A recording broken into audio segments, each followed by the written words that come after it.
Welcome to the world and the way it is. This is Leon D.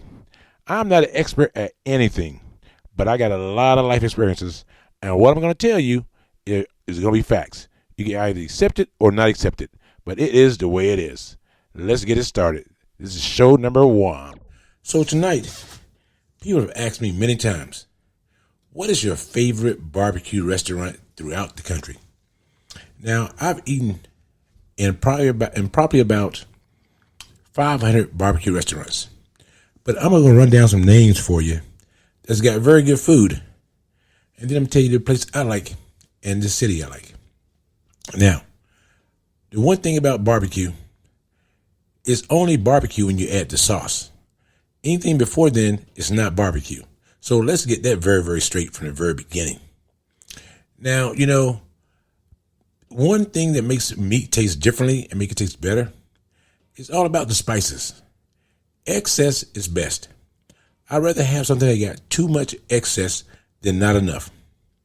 Now, places I've been to that I really enjoyed were places in Starkville, Mississippi called Little Dewey. Chicago, you got to go to Carson's. It's an upscale rib joint, and I don't think the price is worth what you're going to get, but the food is not bad. In Memphis, Tennessee, I have multiple places I like. I like Interstate Barbecue, but I only like their spaghetti. They have barbecue spaghetti. Don't like the other barbecue. And then you got the Rendezvous. I love the Rendezvous. Not bad at all. In California, Santa Maria seems like everybody wants to mimic their recipe or their taste. And I don't like a lot of sauce. So I like the cowboy flavor. In San Fran, you got Delancey Street restaurants. Love that. Not bad at all. And then you go to Kentucky. You got Moonlight Barbecue. Now, I'm going to tell you something about Moonlight Barbecue. They specialize in mutton. Mutton is old-ass sheep. I'm talking about old sheep, like your grandparents. I like your kids, your baby. I like soft, tender. That's what I want to eat. Nobody wants to eat some old-ass person because it is what it is. And then you got places that's real famous for the chopped pork. There's a place in South Carolina called Sweatman's Barbecue. They are famous for their chopped pork. They do a lot of whole hogs there. And then you got Venice Beach, California. There's a place called Baby Blues Barbecue. Now, when I went there, I had beef ribs. Didn't try the regular ribs. Didn't really look that appetizing to me. But the beef ribs were not bad at all. And then you got Oceana Springs, Mississippi. They got a place called The Shed. What I like about The Shed is that they got barbecue, blues, and beer. That's always going to have my heart. You got blues and barbecue, you cannot go wrong. And then you got a place in Hawaii I went to called Helena's. Helena's Barbecue is not bad, and the Pitmaster is not bad. And then, Texas got so many places that you're going to enjoy that, I tend to get stuck on a place called the Salt Lake. It's out around Rock, and it's near Austin. He got 4 or 5 restaurants, but it's open pit barbecue. It's not pellets, it's straight wood. So even though pellets are wood, don't get me wrong, pellets are wood. I just like the flavor they have because it's open fire. And then here go the state that think they're the best and claims to be the best is North Carolina. It's a city called Ayden, North Carolina. Ayden. If you get a chance, go to the Skylight Inn Barbecue. They only serve pulled pork. There is no other options for you, and they do it good. When you only serve one thing, when you only serve just one thing, and you're still in business after 50 years, you're good at it. Now, New Orleans got some good barbecue, but the place that I went to that stands out beyond the other 5 places I went to was called the Squeal. And then you got Alabama. Alabama got good barbecue, but the thing I don't like is that mayonnaise-based, sauce and stuff, that white sauce. Not a big fan of that. But they got a place called Smoking Jacks in Demopolis, Alabama, and he's a very, very good cook because he was on the barbecue circuit for years. And then you got one of my favorite cities of all time, Kansas City, Missouri. You got Arthur Bryant's, and he has a pretty good brisket. Arthur Bryant's very good on the brisket. And then also in Kansas City, you got Gates Barbecue. I like Gates as well. Arthur Bryant costs a little more. It's a little more upscale, but I don't mind eating barbecue with my hands. And then you go down to Georgia. Georgia, they got the big cities. And how can I say it? Fat Mac's Rib Shack is probably the best in Atlanta. But if you go outside of Atlanta, down to Valdosta, Albany, or north of Atlanta, that's where the barbecue is. That's where you want to be at. And then, I went to Harlem. I went to 5 different places. And out of the 5 places I went to, Dinosaur Barbecue was the best. I mean, it's one of the things that people say, I'm giving you the same food as you have down south. That's not true. No. You customize your food for the audience that you're trying to, or the clientele that you're trying to acquire. Okay? And then St. Louis, Pappy's Restaurant. I went there twice. Both times were a mistake. They cook a certain amount of food, they run out, it's gone for the day. Here's the problem I had with that. You run out of ribs, but you got plenty of sides. I didn't come here to buy just sides. And Pappy was kind of like that. And then I took a trip to Minneapolis years ago in the 80s and 90s, and they had a place, that was the bedrock of this chain restaurant called Famous Dave. Well, let me tell you, Famous Dave won a lot of competitions. He would have never won any of mine. And Famous Dave is famous for his ribs. So now you know, when you go there, if you ain't ordering ribs, you're taking a chance. And then probably this city is just, now I'm going to tell you, Kansas City got more barbecue restaurants than any city in the United States. They got more barbecue restaurants than any city in the United States. But if you go to Memphis, they claim they are the home of barbecue. Now, we know that's not true because barbecue migrated to Memphis from the South. I'm talking Georgia, Alabama, then North Carolina. And so you got a lot of chains in Memphis. I'm not big on chains, but I tried one of them out. And it was called Interstate Barbecue. And now, like I said earlier, I only want the spaghetti. Now, one place I like a whole lot. It's in Mobile, Alabama. Now, I know that Alabama got some good barbecue. Like I told you earlier, I don't like the white sauce. But I went to a place called The Pit. The Pit is not bad at all. You get a lot of food for your money. And The Pit is going to have what you want when you show up. So, saying that in the first half of the show, California got decent barbecue. It ain't good. It ain't North Carolina. It ain't Tennessee. It ain't Georgia. It's not Texas. Definitely. It definitely ain't Kansas City. So, but Texas has a place called the Hitching Post. People go there a lot because they saw it in that movie. They saw it in a movie, but the Hitching Post, wine and barbecue do not excite me at all. Barbecue go with liquor and beer. If you want good barbecue, have some beer or liquor with it. Wine is not the forte of it. It's another place in Kansas City that I just don't like. And I went there with a friend. It was called how you say it? Fior Ellis.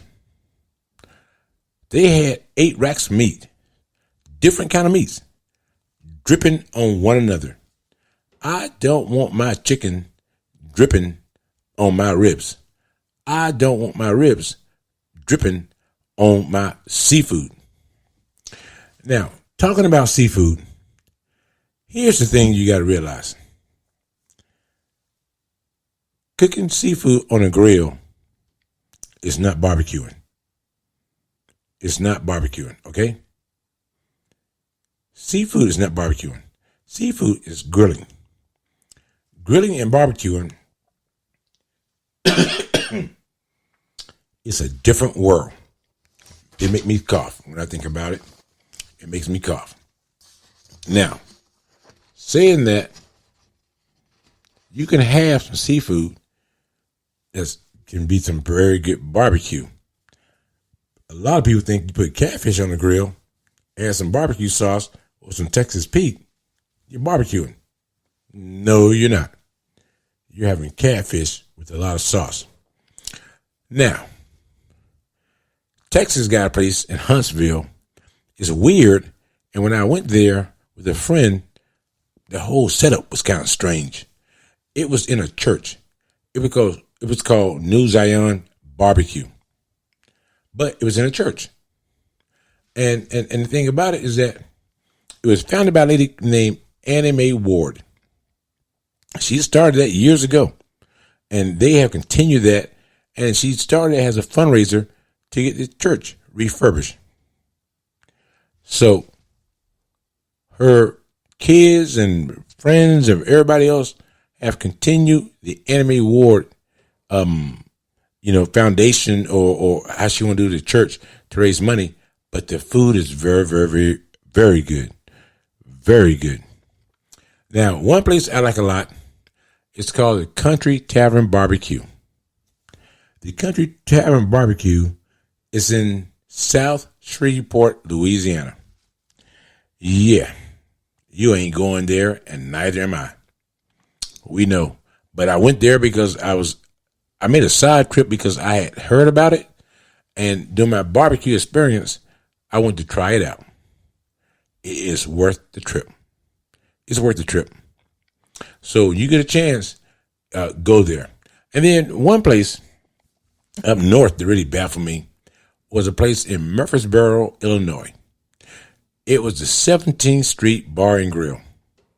Now, the thing that's weird about that is that the guy who's the pit chef or pit master is named Mike Mills. Mike Mills and Amy Mills own this place. Now, saying that, Mike Mills was a world competitor. He has 2 restaurants. When you go there, there's a good chance you're going to see him or her no matter which restaurant you go to. But Mike Mills ain't bad at all. He can cook. He is almost in our league. He does a couple of things we do differently, but his ribs is nothing to sneeze at. Now, I'm going to give a shout out to my homeboy in Philadelphia. He runs Rib. Runs Rib in Philadelphia. It's interesting that the lady who founded the restaurant passed it down to his brother who passed away. And Runs Rib makes some decent ribs. They're not my best, not my greatest. But if you're up north, you ain't got a lot of options. It's kind of like you got a bunch of bad options, but you got to pick one. Now, one place I'm going to tell you about this guy, and he is probably the best pit master I've ever encountered in my life. His name is Ed Mitchell. Yeah, he's in Raleigh, North Carolina, and he's the pit master for a place called The Pit. He's the pit master. Ed Mitchell's been on a lot of shows, and he cares about what he's doing. He is top notch. He is as good as any pit master I've ever encountered. And the restaurants I mentioned tonight, I've had a chance to walk out and talk to the pit masters or have a discussion with them about why they do things the way they do things. That's how we learn. But also, they learn from us as well. As Showbiz Eats, I can tell you, we're not the experts, but we have a lot of institutional knowledge to what we know. And when I go people like Ed Mitchell and I go to Mike Mills, those are guys who are just good. You can look at these TV shows and you can look and say, hey, Myra Mixon, Big Mo. But are they there at their restaurants cooking every day? No, they are not. But Ed Mitchell is. And one thing that I told you long time ago, I'm going to say this again. If you have the name Shaq in your title, I'm going to stop at your restaurant. But even more importantly, the guys who are really great have their name on their restaurant. Because I'm not going to put my name on the restaurant unless I'm bringing it every single day. Now, when you talk about Kansas City, North Carolina, Tennessee, Texas barbecue, those by far are the 4 best in the world. It is what it is. We can agree to disagree, but it is what it is. What makes them different? Texas don't do chicken. They get all the beef and sausage and pork, but they don't mess with a lot of chicken. The Carolinas, they mess with pork, beef, and ribs. Gotta love them. Kansas City, pork, beef, and ribs. And then you go to Tennessee, pork, beef, and ribs, and chicken. So the thing that made me pick a favorite city, and I've been to all of them. Matter of fact, during the COVID-19, I traveled to 2 or 3 of them. But what separates each one is that I don't like my food with sauce on it. Let the food stand for itself. And if the sauce is needed, it's probably because the meat is not right to your palate. I say it to your palate. But so when it comes to my favorite city, I have been to all parts of Texas, lived there, all parts of North Carolina, traveled through there, all parts of Tennessee, still love it, all parts of Missouri. I think the city with the most unique barbecue that I've ever had in my life is Memphis, Tennessee. Memphis just stands out. Memphis just got great, great, great food. Memphis, if you want barbecue or you want smoked food, go to Memphis. And if you got a chance, go to Memphis in May. I am a master judge for the KCBS. I'm not an expert on your palate. I'm an expert on my palate. So when you get a chance, go to Memphis in May. You got 125 teams in each category, and you can only enter one team. Now, I'm going to give Memphis a shout out, but if it came to whole hog, I'm going to Georgia. Georgia and South Carolina, they do whole hog, and North Carolina better than anybody. But if I want a certain cut, I am going to go to Tennessee. Now, I say that because Kansas City years ago was my number one choice. Years ago, Kansas City was my number one choice. They started going upscale. Nobody is going to pay $30 or $25 for a rack of 8 bones of ribs. No one's going to do that. No. 8 bones of ribs, which is not a full rack, in case you didn't know. 8 bones of ribs, man, that shit costs you no more than about $15, $20. Because a full rack, because I cook, I know what they cost me. A full rack should be no more than about $23 damn dollars. When people take barbecue, we started in the South with pork, because pork was cheap and plentiful. It started in the South. I'm talking about Georgia, Florida, Alabama. Pigs were dime a dozen. And you can make it an upscale, but yet the time it takes to cook it, prepare it, and serve it is the same amount of time it took in the 1860s, but yet you think you're doing something special? When it comes to barbecue, the biggest difference between teams is all about the seasoning. I said it earlier, spices means excess is best. It's all about the seasoning. And, when you get pulled pork around the country, it's different. I'm not a big fan of North Carolina pulled pork, where they chop it so small. I kind of like that Missouri type of pulled pork. It's shredded and stringy. I like that better. Maybe because that's how my mouth is shaped, my teeth is shaped. I don't know. So, you get a chance to do a lot of things differently. But as I continue my barbecue tour, I'm up to about 400, 500 restaurants right now. I got them all on my TripAdvisor. And I'll keep updating that. But go to Showbiz.